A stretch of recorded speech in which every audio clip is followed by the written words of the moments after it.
साहब ये कप ले जाऊं? जी आंटी जी लीजिए। साहब ये कौन है? ये मेरी बीवी है आंटी, बहुत प्यारी। साहब ये मेरी बेटी है।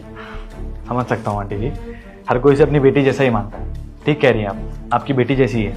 साहब बेटी जैसी नहीं है, ये मेरी बेटी है। मैंने इसको शहर में पढ़ाई करने के लिए भेजा था, तब से गायब है। मैं इसको कब से ढूंढ रही हूँ साहब। साहब एक माँ अपनी बेटी को नहीं पहचानेगी, ये मेरी बेटी है साहब, मैं सच बोल रही हूँ। आंटी जी क्या बोल रही हैं आप? इसकी मम्मी को बहुत अच्छे से जानता हूँ मैं, समझिए आप। आप जानते हैं इसकी माँ को? आप मिले हो कभी उनसे? हाँ आंटी जी मिला नहीं हूँ, लेकिन फोटो देखी है मैंने, बहुत अच्छे से देखी है, और उनका चेहरा दूर दूर तक आपसे कहीं नहीं मिलता। आप एक बार खुद देखिए, कहाँ से आपकी बेटी लग रही है आपको? साहब वो सिर्फ फोटो ही दिखाएगी, कभी मिलवाएगी नहीं आपको, और बात भी नहीं करवाएगी, क्योंकि उसकी असली माँ मैं हूं ना। फोटो तो किसी की भी दिखा सकती है, किसी को भी माँ बना सकती है। मैं इसको कब से ढूंढ रही हूँ साहब, ये मेरी बेटी, आप मेरा विश्वास करो। अच्छा ठीक है, मान लिया। नाम बताइए इसका एक बार मुझे। साहब इसका नाम चेतना है।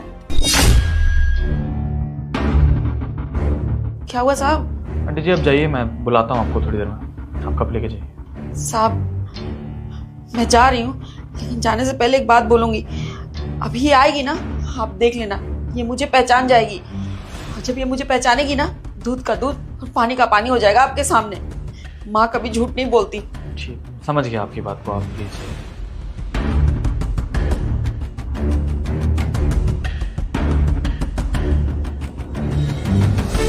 चेतना कहाँ पर हो तुम? घर पर हूँ, आराम कर रही हूँ, बोलो। अच्छा एक काम करो, जल्दी से मेरे ऑफिस आ जाओ, कुछ काम है मुझे तुमसे, किसी से मिलवाना है। सनी ऑफिस क्यों आना है, छुट्टी है आज मेरी, आराम करने दो। चेतना आ जाओ ना प्लीज, मैं ड्राइवर भेजता हूँ ना तुम्हारे लिए, आप आधे घंटे में आ जाओ। अच्छा ठीक है। ठीक है। चेतना की माँ, ये आंटी को कोई गलतफहमी हुई होगी, अभी आएगी तो क्लियर हो जाएगा।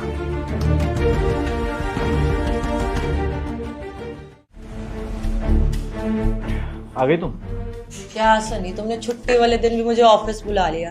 इतनी मुश्किल से तो मुझे अपने ऑफिस से छुट्टी मिलती है, अब यहाँ बुला लिया तुमने। सॉरी यार, वो एक्चुअली किसी से मिलवाना है तुम्हें, बहुत स्पेशल है। हाँ तुम फोन पे ही बोल रहे थे, किससे मिलवाना है? रुको बुलाता हूँ। आंटी जी अंदर आ जाइए प्लीज।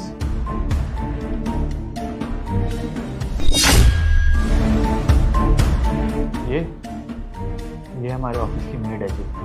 अच्छा मेड है? सनी फिर तो मैं कैसे ही जानती होंगी। अब तुम्हें पता है मैं तो अपने ऑफिस में बिजी रहती हूँ पूरे वीक, एक छुट्टी मिलती है, और तुम्हारे ऑफिस तो कहाँ ही आती हूँ मैं, तो मुझे क्या पता कौन है ये। अच्छा आंटी जी आप जानती हैं इसको? साहब मैं कैसे नहीं जानूंगी, ये मेरी बेटी है। चेतना तू शहर में आके इतनी बदल जाएगी मुझे नहीं पता था, और तू झूठ क्यों बोल रही है, अपनी माँ को पहचानने से इनकार कर रही है। अरे मैंने तो तुझे शहर में पढ़ाई लिखाई करने भेजा था, ताकि पढ़ लिख कर तू काबिल बन जाए और मेरे बुढ़ापे का सहारा बन जाए, और तू तो शहर में आके माँ को ही भूल गई। तू क्यों कर रही है ऐसा? अरे क्या बोले जा रहे हो आप? बेटी है ठीक है, मेरी उम्र आपकी बेटी जितनी होगी, मैं आपकी बेटी जैसे ही हूँ, लेकिन असली में इनकी बेटी नहीं हूँ।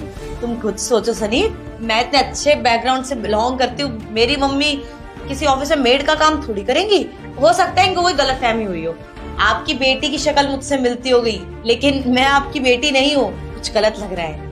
नहीं नहीं साहब, चेतना क्या हो गया तुम्हें? मेरी बेटी जैसी नहीं साहब, यही मेरी बेटी है। मुझे नहीं पता इसकी क्या मजबूरी है, ये क्यों झूठ बोल रही है, पर साहब ये मेरी बेटी है। अरे जब मैंने बोल दिया मैं आपको नहीं जानती हूँ, आप पीछे क्या पड़ गए हो? नहीं हूँ मैं आपकी बेटी, आपकी बेटी जैसी दिखती होंगी, लेकिन आपकी बेटी नहीं हूँ मैं, समझा दिया ना मैंने आपको। तो देखो प्लीज बेफालतू में यहाँ पे कंफ्यूजन क्रिएट मत करो, मेड हो ना, अपने काम से काम रखो। मैं नहीं जानती हूँ आपको, इसने कौन मेड रख लिया तुमने, कुछ भी बोली जा रही है। तुम पता भी है मेरी पूरी फैमिली यूएस में रहती है, मेरे मम्मी पापा वहीं, तो यहाँ तुम मेरी कैसे माँ हो सकती हो? सनी कुछ भी बोल रही है, और तुमने तो मेरी मम्मी की फोटो देखी है, तुम तो पता है मेरी मम्मी कौन है, कहाँ उनकी शक्ल इनसे मिलती होगी। तुम भी बेफालतू के क्वेश्चन पूछ रहे हो मुझसे। चेतना आर यू श्योर कि तुम मुझे नहीं जानती? सनी अब इसमें श्योर क्या, मेरे को मेरी मम्मी का ही नहीं पता होगा क्या कि कौन मेरी मम्मी है और कौन नहीं? कुछ भी बोली जा रही है। अरे हालत देखो इनकी, ये मेरी माँ होगी क्या? इतनी अच्छी कंपनी में मैं काम करती हूँ, अगर मेरी माँ होती तो कहीं मैं मेड का काम कर रही होती। देखो ये मेरी माँ नहीं है, कुछ भी बोल रही है। आई गेस देखो बुढ़ापा है, इनको लग रहा होगा कि इनकी बेटी जैसी दिख रही हूँ, इनकी बेटी चली गई होगी कहीं, लेकिन फालतू में किसी के साथ रिश्ता थोड़ी बना लूंगी मैं। ठीक है चेतना, तो फैसला हो गया, तुम इन्हें नहीं जानती और इन्होंने जो हरकत की है इसकी सजा भी इन्हें मिलनी चाहिए। तो मैं काम करता हूँ, इनको नौकरी से निकाल देता हूँ और एक चोरी का झूठा केस इनके ऊपर लगवा देता हूँ। जेल में सड़ेगी ना तब पता चलेगा इनको कि क्या होता है। सनी, पुलिस केस क्यों करने? कोई चोरी थोड़ी करी है उन्होंने, ना उन्होंने कोई बदतमीजी करी है, एक छोटी सी मिसअंडरस्टैंडिंग है बस। अगर तुमको है तो तुम जॉब से निकाल दो, कोई बात नहीं, जॉब तुमको कहीं और मिल जाएगी, लेकिन प्लीज तुम कंप्लेंट मत करो।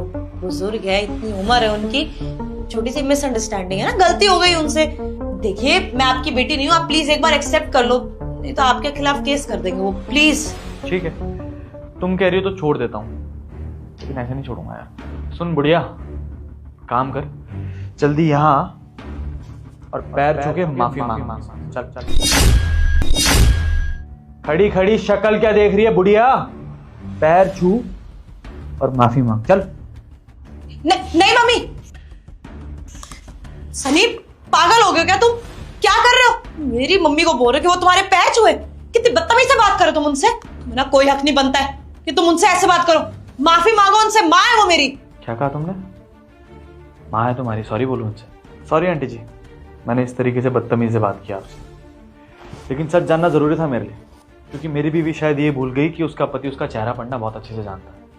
वो कब झूठ बोल रही है, कब सच बोल रही है, अच्छे से जानता हूँ। और ये जो मैंने आपसे बदतमीजी की वो इसलिए की ताकि मेरी बीवी का सच सामने आ जाए।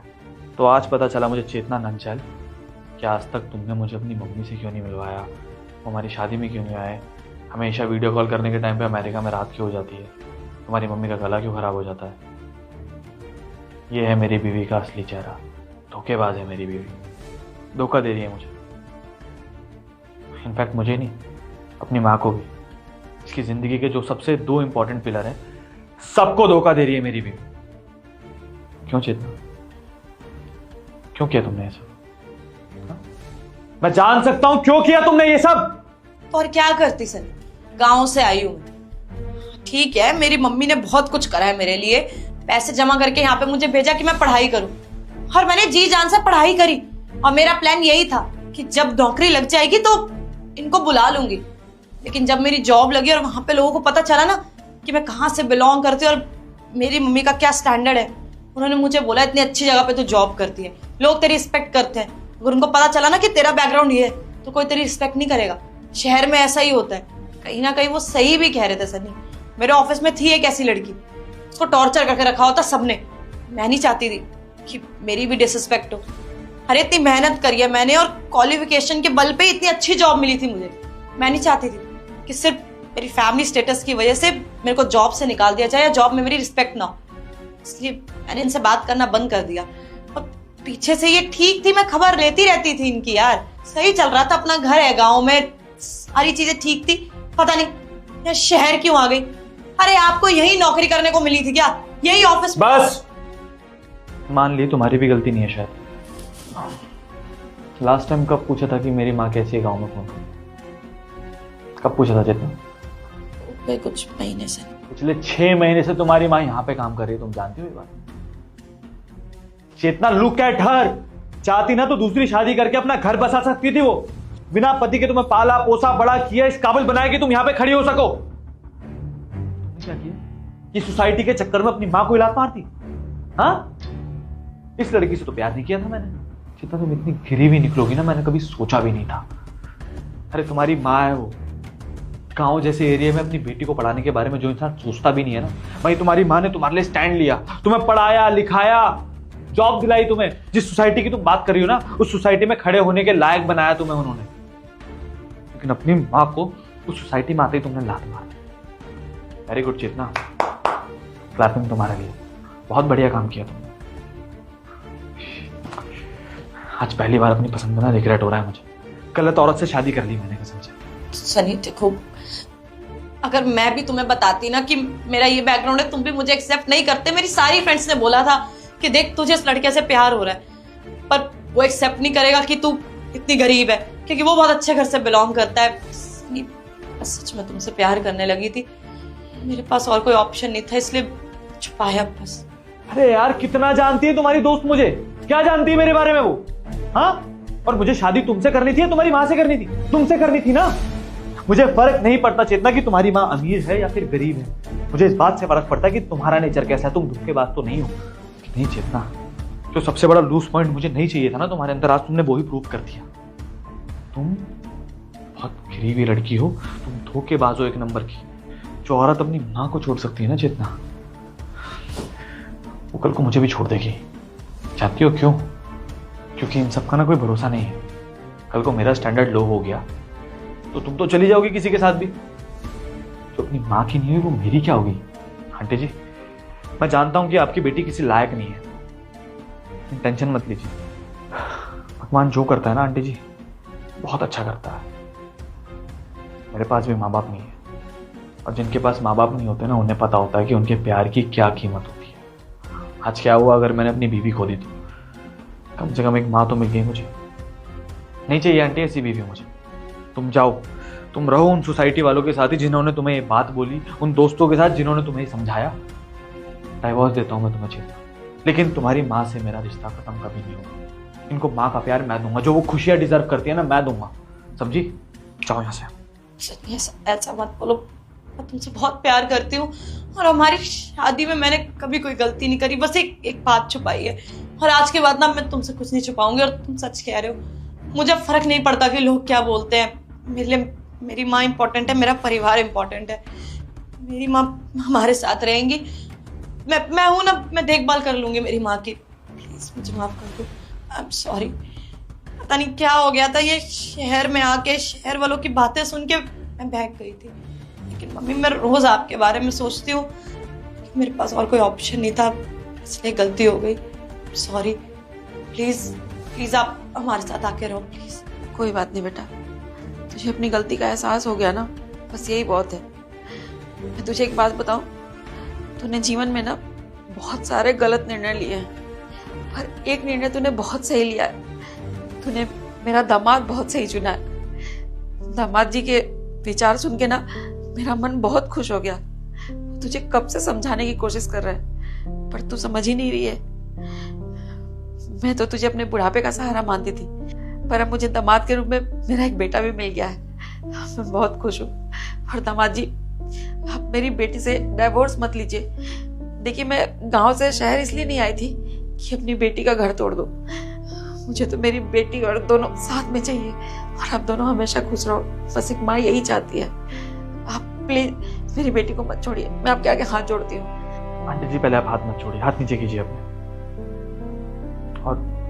और माँ रिक्वेस्ट नहीं करती, ऑर्डर देती है अपने बच्चों को। समझी? तो आप मुझे ऑर्डर देंगे कि मैं आपकी बेटी के साथ रहूं। देख लिया चेतना तुमने, ये होता है माँ का प्यार। इतना सब कुछ तुमने किया, 6 महीने से बेचारी पता नहीं क्या क्या झेल रही हो, लेकिन अब भी तुम्हारा गलत नहीं होने देना चाहती। चेतना, मैं मानता हूं कि तुमसे एक बहुत बड़ी गलती हुई, लेकिन मुझे यह भी पता है कि तुम दिल की बुरी नहीं हो। इसलिए अपनी माँ के कहने पर मैं तुम्हें एक चांस देना चाहता हूँ, लेकिन आज के बाद ये गलती मत करना। मेरी माँ को परेशान मत करना यार, प्लीज। छोड़ो ये सब। आई थिंक माहौल बहुत गर्म हो गया। तुम एक काम करो, मेरी माँ को घर लेके जाओ, शाम को मिलता हूँ। और हाँ, कल आप यहाँ पे बॉस बन के आएंगी, मुझे भी तो अपनी माँ से सबको मिलवाना है। चलो मम्मी।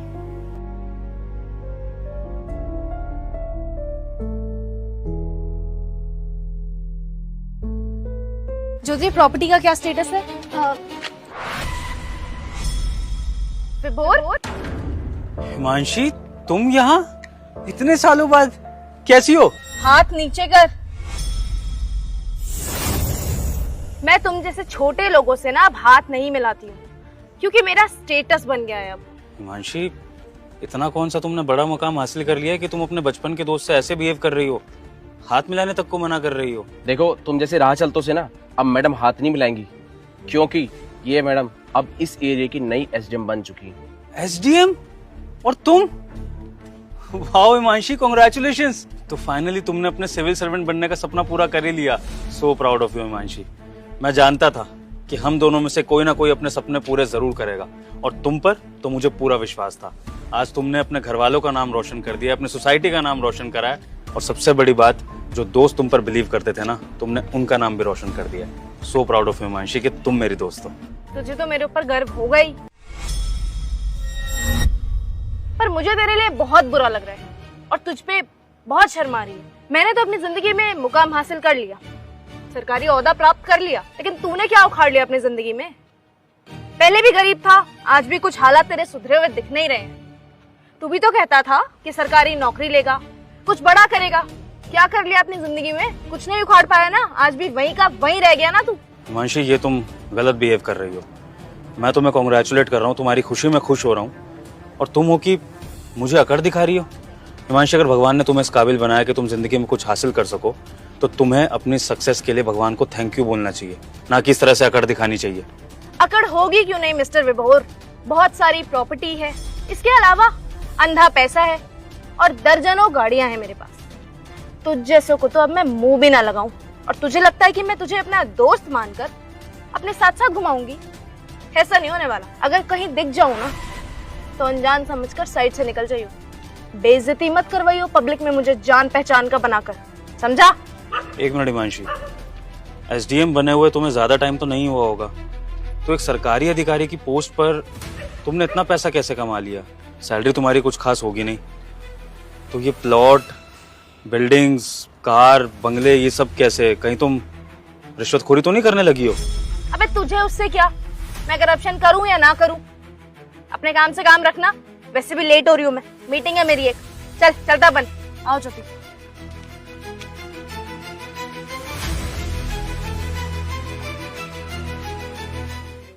मैम, इस बार तो कुछ ज्यादा ही नुकसान हुआ है। सिर्फ 8 लाख की कमाई हुई है हमारी, ऐसे कैसे चलेगा? सिर्फ 8 लाख? ऐसे तो हमारा घर नहीं चलेगा ज्योति, कुछ करना पड़ेगा। तो फिर एक काम करो ना, ऐसा कोई मुर्गा ढूंढो जिसका कोई इल्लीगल काम अटका पड़ा हो, हमारी मदद की जरूरत हो, फिर उसकी जेब हम खाली कर देंगे। ढूंढो। मैम, मैं ढूंढ तो रही हूँ, लेकिन ये मुर्गा ना फंस ही नहीं रहा है। बट आई मेक श्योर कि कोई ना कोई तो फंस ही जाए इस मंथ के एंड तक, वरना कैसे चलेगा? जल्दी ढूंढना। अरे जाओ, भी टाइम नहीं है। मैम, ये क्या कर रही हैं आप? क्या पता कोई नया मुर्गा आया खुद ही कटने के लिए। आने दीजिए ना, उससे ही तो हमारी कमाई होगी, सोचिए। राइट, प्लीज कम इन। अरे तू यहाँ, तू क्या करने आया यहाँ? अब बचपन की दोस्त एसडीएम बन गई है, तो सोचा कि एसडीएम ऑफिस के दरवाजे तो हमेशा मेरे लिए खुले रहेंगे, तो बस आ गया अपनी दोस्त के पास एक छोटी सी मदद के लिए। करोगी मेरी मदद? मदद? अब तुझे हमारी किस मदद की जरूरत पड़ गई? कौन सा तेरा इल्लीगल काम अटक गया बीच में? मानशी, मुझे ना गांव की ज़मीन पे एक छोटा सा मकान बनवाना है, तो उसके लिए ये सब्सिडी की फाइल है, सब्सिडी पास करवानी थी। अब फाइल तो किसी ना किसी के थ्रू होकर तुम्हारे तक ही पहुंचनी है, तो जब तुम मेरी बचपन की दोस्त हो तो मुझे क्या ज़रूरत है किसी और ऑफिसर के थ्रू ये फाइल पास कराने की? डायरेक्ट एसडीएम के पास ही आ गया, तो ये फाइल पास कर दो। देख विभोर, इस ऑफिस में ना कोई भी काम बिना पैसे दिए तो नहीं होता। तुझे भी हमारी फीस तो देनी पड़ेगी। हिमांशी, ये क्या बोल रही हो तुम पैसे मांगोगी इस काम के? लेकिन ये तो सरकारी काम है ना, सरकारी काम के पैसे थोड़ी लगते हैं। सरकारी काम है, पैसे नहीं लगते, मुझे इस सब चीजों से कोई फर्क नहीं पड़ता। भाई मैं एसडीएम बनी हूँ, मेरे माँ बाप ने मेरी पढ़ाई के ऊपर बहुत पैसा खर्च किया है, और आज जब मैंने ये सरकारी ओहदा प्राप्त कर लिया है तो फिर मैं इससे अपना मुनाफा क्यों ना कमाऊं? वो सारे के सारे पैसे क्यों ना निकालूं वापस? और मैं सभी लोगों से पैसे लेती हूँ, और मैं एसडीएम बनी ही इसलिए थी ताकि मैं एक टाइम के बाद मोटा पैसा कमा सकूं। सभी क्लाइंट से पैसे लेती हूँ तो तू कोई अनोखा तो है नहीं, पैसे तो तुझसे भी लिए जाएंगे। काम कराना है तो करा ले, नहीं तो जा भाई। अच्छा ठीक है हिमांशी, ऐसे मत बोलो। अब तुम्हारे अलावा ये फाइल पास कौन करेगा? मैं तो तुम्हारे ही भरोसे हूँ। ठीक है, बताओ कितना पैसा लोगी? ज्योति, जरा पैसे बता देना सर को। यस मैम, अभी बताती हूँ। सर, इसकी कॉस्ट 1 लाख रुपए है। 1 लाख? हिमांशी, ये क्या बोल रही हो तुम? अरे गांव की जमीन पर मकान बना रहा हूँ छोटा सा, कोई मॉल थोड़ी बना रहा हूँ जो 1 लाख रुपए मांग रही हो। हिमांशी मेरे पास इतना पैसा नहीं है तुम्हें देने को, थोड़ा तो जायज पैसे मांगो। हिमांशी तुमने तो बिल्कुल ही लूट मचा रखी है, मैं कहाँ से लाऊंगा इतना पैसा? बचपन का दोस्त हूँ तुम्हारे, अरे कुछ तो लिहाज करो मेरी। 1 लाख रुपए बहुत बड़ी रकम होती है, कुछ तो डिस्काउंट दे दो। अच्छा थोड़े से पैसे कम कर लो, तुम्हारे आगे हाथ जोड़ रहा हूँ प्लीज। चुप एकदम, फाइल इधर दिखाओ।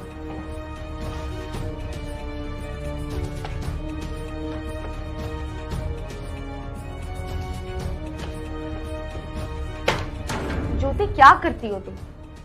जितनी इसकी जमीन है ना उसके हिसाब से तो तुम्हें 1.5 लाख रुपए मांगने चाहिए थे।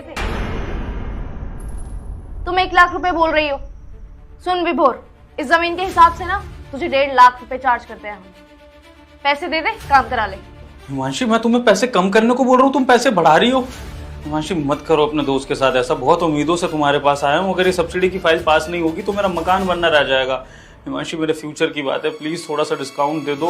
जितना तुम कहो उतना डिस्काउंट में मान जाऊंगा, लेकिन हिमांशी ये बहुत ज्यादा है। प्लीज प्लीज हाथ जोड़ रहा हूँ, और कैसे रिक्वेस्ट करूँ तुम्हारे आगे। अच्छा ठीक है, ये ड्रामेबाजी मेरे सामने करके तो दिखा मत। तू एक टाइम पे मेरा क्लासमेट रहा है, दोस्त भी रहा है, पर अब कुछ नहीं है, वो बात अलग है।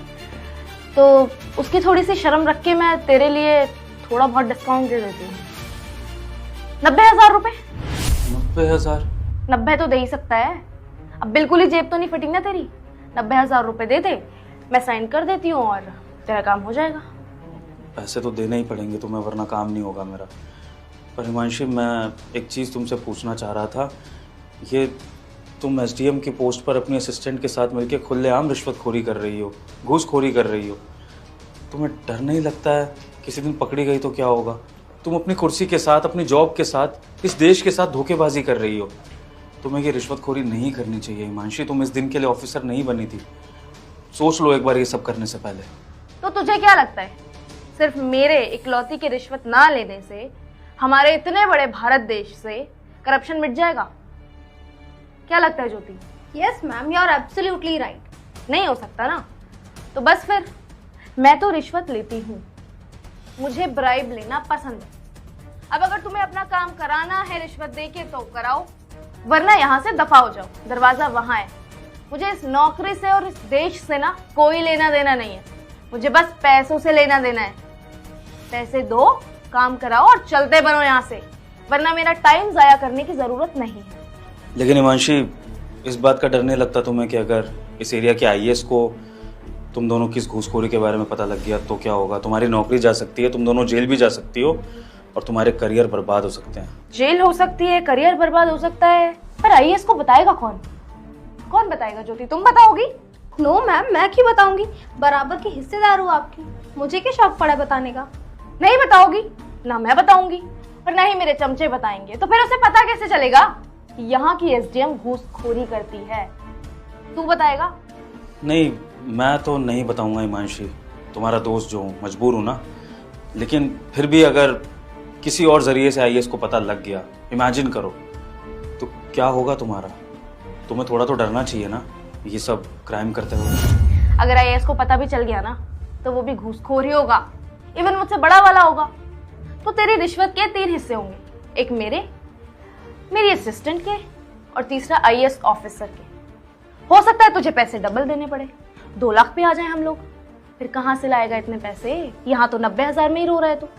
इसलिए बस दुआ कर कि आईएएस को पता ना चले, तभी तेरे काम हो पाएगा, वरना तो काम गया तेरा। वैसे हिमांशी ये आपकी बहुत बड़ी गलतफहमी है कि हर ऑफिसर आपकी तरह करप्ट होता है। कुछ सिविल सर्वेंट ईमानदार भी होते हैं जो देश की सेवा करने के लिए ही सिविल सर्वेंट बनते हैं, जैसे कि मैं आईएएस विभोर जैन, जो आपके सामने खड़ा है ना, इस एरिया का आईएएस। इसने कसम ली है कि जिंदगी में कभी अपनी जॉब में रिश्वतखोरी नहीं करेगा।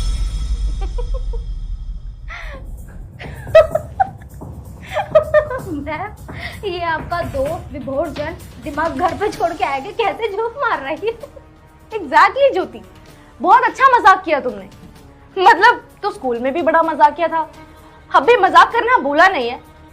तुझे क्या लगता है तू मुझे यहाँ पर मेरे ऑफिस में खड़े होके बोलेगा कि तू आईएएस ऑफिसर है और मैं तेरी झूठी बातों पर यकीन कर लूंगी? अरे किस एंगल से लग रहा है तू आईएएस ऑफिसर?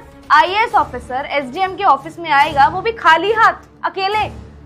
4 बॉडीगार्ड्स लेके घूमते हैं यहाँ के आईएएस, समझा? तो यहाँ पे खड़ा होके बकवास मत कर कि तू आईएएस ऑफिसर है। काम नहीं कराने लगता है ज्योति से। अगर मेरी बात पर यकीन नहीं हो रहा ना हिमांशी, तो जिलाधिकारी विभाग में कॉल करो और पूछो कि इस एरिया का आईएएस ऑफिसर कौन है, उसके बाद बात करते हैं। और अगर नंबर तुम्हें नहीं याद हो, रिश्वतखोरी से फुर्सत ना मिलती हो, तो अपना फ़ोन दे देता हूँ, इस फ़ोन से तुम बात कर लो। दूँ फ़ोन? बस बस, फोन है मेरे पास, मैं खुद पता कर लूंगी। अरे दावे हो रहे हैं, चेक तो करो।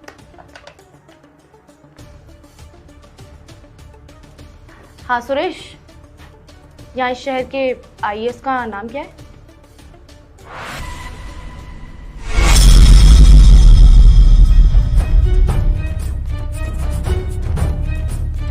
अरे क्या हो गया हिमांशी, तुम्हारे चेहरे का तो रंग ही उड़ गया।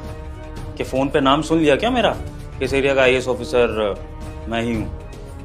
सर आप यहाँ सर आप पहले मिले थे मुझे, आप तभी बता देते कि आप ही आईएएस ऑफिसर हो। दरअसल हिमांशी, जब मुझे पता लगा ना कि हमारे एरिया का नया एसडीएम अपॉइंट हुआ, तो मैंने सोचा कि क्यों ना एक छोटा सा टेस्ट लिया जाए।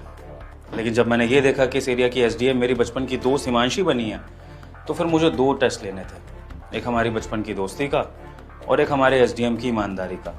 दोस्ती के टेस्ट में तो तुम तभी फेल हो गई थी जब तुमने बाहर मुझे नीचा दिखाया था, और एसडीएम के टेस्ट में तुम अब फेल हो गई हो जब तुमने मेरे सामने ये साबित कर दिया कि तुम रिश्वतखोरी से पैसा कमाती हो, और सिर्फ अकेले नहीं, सबको इन्वॉल्व करके। तो हिमांशी, अब याद रखना, तुम्हारे अगेंस्ट एक्शन होगा, और जो मैंने अभी तुम्हें बोला था ना कि तुम्हें डरने की ज़रूरत है, तो वाकई अब तुम डरोगी, क्योंकि अब तुम्हारे करियर बर्बाद होंगे, तुम और तुम्हारी असिस्टेंट जेल जाओगी, तुम्हारे परिवार को खून के आंसू रोने पड़ेंगे। अच्छा ठीक है, मैं मानती हूँ कि मैं रिश्वतखोरी करती थी और करती हूँ और करती रहूँगी। क्या प्रूफ है तुम्हारे पास? सबूत क्या है? किस बेस पे तुम हमें फंसाओगे? बोलो। देखो, तुम अपनी ज़िंदगी में अच्छा करो और मुझे अपनी ज़िंदगी में आगे बढ़ने दो। मेरी ज़िंदगी में दखलंदाजी देने की ज़रूरत नहीं है। ना मैं तुमसे स्कूल टाइम में बात करती थी और ना ही मैं तुमसे आगे भी बात करना चाहती हूँ। तो अपने काम से काम रखो, मेरी ज़िंदगी में ना दखलंदाजी मत करो। हिमांशी, ऐसा तो हो ही नहीं सकता कि एक एरिया का आईएएस ऑफिसर अपने शहर में करप्शन होते हुए देखता रहे और बिल्कुल चुप रहे, और वो भी अगर एसडीएम जैसे बड़े पोस्ट पर ऐसा करप्शन हो रहा हो, और अगर आईएएस इसके खिलाफ एक्शन ना ले तो लानत है मेरी जॉब पर। तो इसलिए एक्शन तो लिया जाएगा हिमांशी। और प्रूफ की बात रही तो ये फ़ोन जो है ना हिमांशी, इस फ़ोन में रिकॉर्डिंग चल रही थी, और उस रिकॉर्डिंग में आपकी सारी बातें आ गई हैं। आपने जो सामने से रिश्वत की बातें करी मुझसे, फिर आपने इसके बाद ये कबूला कि आप रिश्वत से पैसे लेती हैं, और आप इसमें आईएएस को भी इन्वॉल्व करेंगी, सारी बातें हैं। तो अब आपको जेल जाने से कोई रोक नहीं सकता है। तो आप सच में डर जाइए, क्योंकि आपके बुरे दिन शुरू होने वाले हैं। सर, बहुत बड़ी गलती हो गई सर, आगे से नहीं होगा। मैं कभी भी किसी से रिश्वत नहीं लूंगी। मैं अपनी ड्यूटी को अच्छे से निभाऊंगी सर। मैं अपना कर्तव्य अच्छे से पूरा करूंगी। आप माफ कर दीजिए, मैं किसी से रिश्वत का एक पैसा नहीं लूंगी, और जितनों से भी रिश्वत ली है मैं सबके पैसे वापस कर दूंगी। ज्योति से भी करवाऊंगी। ज्योति, करोगी ना? ऑफ कोर्स मैम, बिल्कुल सर। आप जितने पैसे बोलेंगे ना वो सारे वापसी कर देंगे, पर आप प्लीज किसी को मत बताइए, प्लीज सर। सर माफ कर दीजिए, हमारी कोई गलती नहीं है, हमें आगे के लिए बख्श दीजिए। हिमांशी, अगर आप सच में अपनी नौकरी से प्यार करती ना, तो आप ये रिश्वतखोरी का काम शुरू ही नहीं करती। लेकिन क्योंकि आपने एक गलत राह पकड़ ली है, और क्योंकि मैं ये भी जान गया हूँ पर्सनली कि मेरी दोस्त का दिल अब साफ नहीं रहा, वो मनी माइंडेड लड़की है, तो आज नहीं तो कल आप फिर से गलत काम करोगे। तो मैं नहीं चाहता कि मेरे बचपन की दोस्त की वजह से मेरी नौकरी पर बात आए। मेरे माँ बाप का सपना था कि मैं सिविल सर्वेंट बन के इस देश की सेवा करूँ। इस दिन के लिए नहीं बना हूँ सिविल सर्वेंट कि अपने बेईमान दोस्तों को बचाऊँ। तो सॉरी एक दोस्त की तरफ से कि वो आपकी कोई मदद नहीं कर सकता है, लेकिन एक आईएएस ऑफिसर बहुत प्राउडली कह रहा है कि आप जैसे करप्ट ऑफिसर्स को सज़ा ज़रूर दिलाएगा। अब तैयार रहिए, मिलते हैं कोर्ट में। और आपके माँ बाप के लिए बहुत बुरा लग रहा है जिन्होंने आपको अच्छे संस्कार नहीं दिए, वरना आज उनको ये दिन नहीं देखना पड़ता। See you at court. Sir sir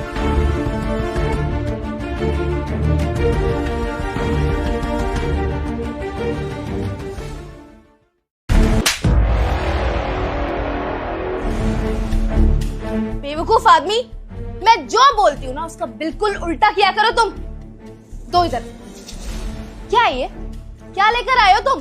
टमाटर और शिमला मिर्च की कोई सब्जी बनती है क्या? ये खिलाऊं मैं तुम्हें? हाँ, मेरी ना जिंदगी बर्बाद हो गई है तुमसे शादी करके। जिस दिन से तुमसे शादी हुई है ना, परेशान रहने लगी हूँ मैं। अरे मेरी जिंदगी बर्बाद करके रख दी तुमने। क्या देते हो तुम मुझे? ना दिमाग है तुम्हारे पास, ना ढंग का काम करना आता है, ना ढंग की कमाई करनी आती है। मम्मी करवा दी ना आपने अपनी पसंद की लड़की से मेरी शादी, लेकिन जब से शादी कराई है ना झेल रही हूँ मैं इस आफत को। अरे कोई काम ढंग से नहीं करता, मैं जो बोलती हूँ उसका उल्टा करता है, जो बोलती हूँ उल्टा करता है। इसलिए शादी करी थी मुझसे, मुझे परेशान करके रख दो, जिंदगी जहन्नुम बना दो मेरी। मम्मी आपके दामाद के चक्कर में ना डिप्रेशन में जाती जा रही हूँ मैं, मेरी जिंदगी बर्बाद हो गई है। अरे परेशान हो गई हूँ मैं इससे। आप देखना एक ना एक दिन आप इसके चक्कर में अपनी बेटी को खो दोगे। मैं ना बहुत बहुत ज्यादा टॉलरेट करती हूँ इसको। अब मैंने फैसला ले लिया है, मुझसे ना इसे और नहीं झेला जाएगा। अगर इसने मुझे और ज्यादा परेशान किया तो मैं इससे तलाक ले लूंगी। रुको। दामाद जी क्या करते हो आप? आपके अंदर अक्ल नाम की चीज है या नहीं है? अरे क्या समझते हो आप अपने आप को? मेरी बेटी को परेशान करके रखा हुआ है आपने। अरे जो सामान वो मंगवाती है लेकर क्यों नहीं आते हो? हैं? आप खराब कर दिया है। अरे थोड़ी बहुत तो शर्म करो। मैंने अपनी बेटी की शादी आपसे इसलिए करवाई थी कि मेरी बेटी को परेशान कर दो। अरे कैसे आदमी हो? थप्पड़ भी खा लिया फिर भी शर्म नहीं आती, खड़े हो मेरे सामने। शर्म नाम की चीज ही नहीं है। मैं ना अपनी बेटी का ना डिवोर्स करवा दूंगी आपसे, आप किसी लायक नहीं हो। अरे आपको पता भी है पति का काम क्या होता है? पति का काम सिर्फ इतना नहीं होता, बैग उठाया ऑफिस पहुंच गए, ऑफिस से आ गए सब्जी ले आए। अरे बीवी के काम में हाथ भी बटाना होता है। सारा दिन मेरी बेटी अकेली किचन में लगी रहती है काम करने के लिए। आप नहीं करवा सकते क्या उसके साथ काम? हाँ, आप छोटे हो जाओगे काम करवा के। अरे मैं तो उस दिन को रो रही हूँ जिस दिन मैंने अपनी बेटी का हाथ आपके हाथ में दिया। मुझे अपनी बेटी की शादी आपसे करवानी नहीं चाहिए थी। देखा ना आज मेरी बेटी भी कैसे बोलकर गई मुझे। मैंने उसकी जिंदगी बर्बाद कर दी और अब तो मुझे खुद को भी लगता है कि मैंने अपनी बेटी की जिंदगी बर्बाद ही कर दी है। अरे आप जैसा दामाद होने से तो अच्छा है दामाद हो ही ना।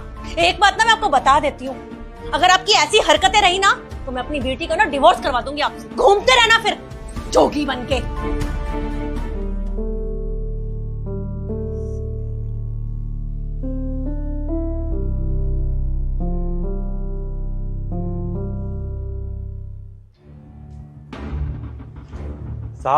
साहब आज 5 तारीख हो गई है लेकिन आपने मेरी तनख्वाह नहीं दी है। आप हर बार ही मेरी तनख्वाह देना भूल जाते हैं। साहब आप मेरी तनख्वाह देना भी चाहते हो या नहीं देना चाहते हो? मुझे तो ऐसा ही लगता है, आप हर बार ना भूलने का नाटक करते हैं। मुझे लगता है आपका मन ही नहीं मेरी तनख्वाह देने का। अगर आप मेरी तनख्वाह नहीं दे सकते तो आप बता दीजिए ना मुझे, मैं कहीं और नौकरी देख लूंगा। देखिए साहब आप लोग ना बड़े लोग हैं, आप लोगों का चल जाता होगा, लेकिन हम गरीबों का घर ना हमारी तनख्वाह से ही चलता है। भाई बहन की फीस भी भरनी होती है, ट्यूशन की, घर की राशन सब कुछ देखना होता है। लेकिन आप तो तनख्वाह देने का नाम ही नहीं लेते, आराम से बैठे हो किताब पढ़ रहे हैं। आप शाम तक मुझे बता देना कि आप मेरी तनख्वाह दे सकते हैं या नहीं दे सकते।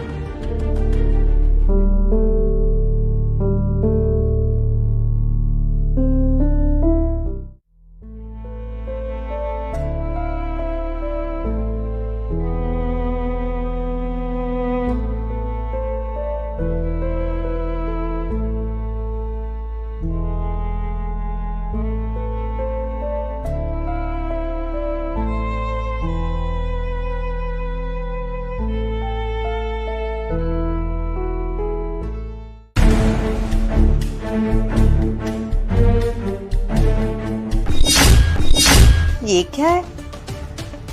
क्या लिखा है? हिमांशी बिटिया एक बार आना, ये देखना क्या लिखा है, पढ़कर तो बताना। हाँ मम्मी। ये देख तो क्या लिखा है। क्या है? ये तो सनी लिख के गया है। मैं इस घर की भलाई के लिए चुप रहा, लेकिन अब अपनी भलाई और मन की शांति के लिए जा रहा हूँ। मैं बस इतना चाहता हूँ कि तुम लोग खुश रहो। मैं जहाँ भी रहूँगा खुश रहूँगा। मुझे ढूंढने की कोशिश भी मत करना। ऐसी बच्चों वाली हरकतें कौन करता है? घर छोड़ के भाग गया। देख लिया मम्मी, बस इन्हीं हरकतों की वजह से ना मैं इस आदमी से बहुत परेशान हूँ। चला गया घर छोड़ के, जाने दो, मुझे भी इसकी कोई ज़रूरत नहीं है। ना मेरे को इससे प्यार था, ना मेरे को इससे कोई अटैचमेंट थी। बस आपकी वजह से मैंने शादी कर रखी थी इससे और निभा रही थी। अब जब खुद ही चला गया है, जब आफत खुद ही टल गई है, तो मैं क्यों ढूंढने जाऊँ इसको? वैसे भी बोला है ना इसने कि मुझे ढूंढने की कोशिश मत करना, तो मैं नहीं करने वाली हूँ उसे ढूंढने की कोशिश। जहाँ है ना खुश रहे। मैं ये चाहती हूँ कि ये वापस घर ना आए, बस। अरे ठीक है ना बेटा, पता चल जाएगा अपने आप दाल रोटी के भाव। सही कह रहे हो आप। अभी तो अकड़ अकड़ में घर छोड़ के चले गए हैं महाराज जी, लेकिन जब भूख लगेगी ना सारी अकल ठिकाने पे आ जाएगी।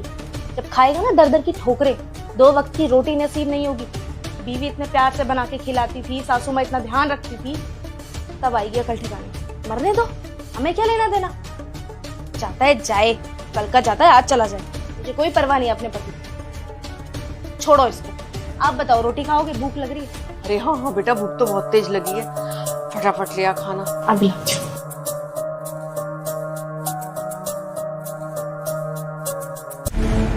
नमस्ते भैया। अरे नमस्ते छोड़ो, पहले ये बताओ किराया कब दोगे? भैया किराया मैं जल्दी दे दूंगी। जल्दी दे दोगी? अरे पिछले 2 महीने से तो तुमने दिया नहीं है, कब दोगे? अगर किराया नहीं दे सकते ना तो एक काम करो, मेरा घर खाली कर दो। और हाँ, जब भी ये घर खाली करोगे ना तो मेरा किराया दे के जाना, चाहे तुम्हें इसके लिए ना अपने गहने तक क्यों ना बेचने पड़े। भैया आप ऐसे क्यों बोल रहे हो? हम बस आपका किराया दे देंगे, बस थोड़े टाइम की मोहलत और दे दो प्लीज। इस तरह हमारे घर आकर बेइज्जती मत करो। देखो मैडम, जितना जल्दी हो सके ना किराया दे दो, वरना तुम्हारा ये सारा सामान ना उठा के बाहर फेंक दूंगा और पुलिस में कंप्लेन कर दूंगा। जी आप चिंता मत करो, मैं कुछ भी करके आपका किराया आपको टाइम पे दे दूंगी, बस थोड़े टाइम की मोहलत और। ठीक है, आखिरी वार्निंग दे रहा हूँ, अगर अब तुमने किराया नहीं दिया ना तो पूरी सोसाइटी के सामने ना तमाशा कर दूंगा तुम्हारा। जा रहा हूँ मैं।